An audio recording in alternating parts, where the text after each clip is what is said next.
Hello, my name is Belisa and today we are going to continue studying relative clauses. Remember that a relative clause is something that helps us to join two sentences or we just add information. For doing that, we need relative pronouns like who, whom, whose, which, that, where, when, why, and that. We have two types of relative clauses, defined and non-defined. Defined tells us which noun we are talking about, and non-defined help us to give us some extra information.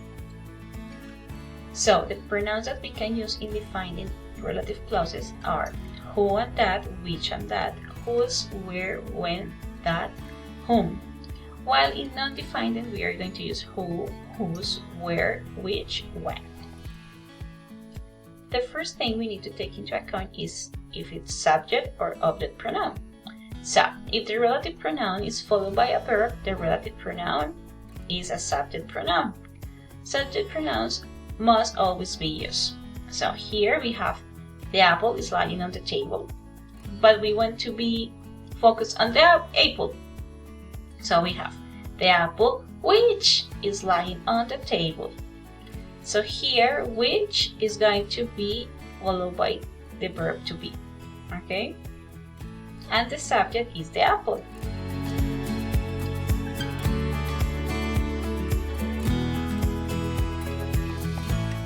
If the relative pronoun is not followed by a verb, but by a noun or a pronoun, the relative pronoun is an object pronoun. Object pronouns can be dropped in defining relative clauses, which are then called contact clauses. In here, when we use the relative pronouns and that is followed by a noun, we talk about the object pronoun. In this case, the object is the apple, because the apple is the one that is on the table. And who did the action? George.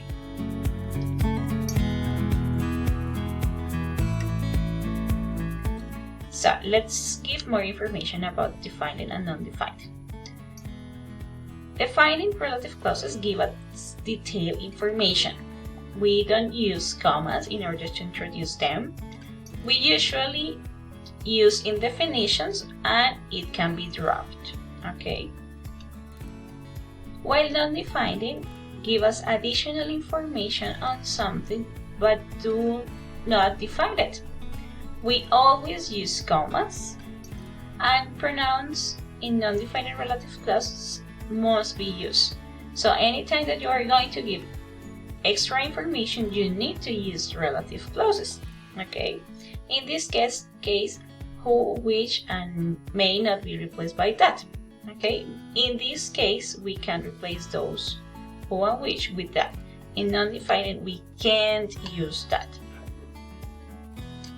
Let's check some examples. Defining relative clauses. Do you know the girl who is talking to Tom? So here we want to have information about the girl, this specific girl. A seaman is someone who works on a ship. In here we are defining what is a seaman. Let's check non-defined. Do you know the girl who is talking to Tom?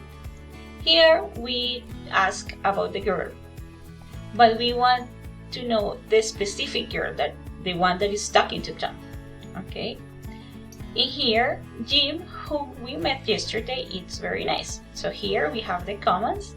So this is the extra information. The information is that we met him yesterday.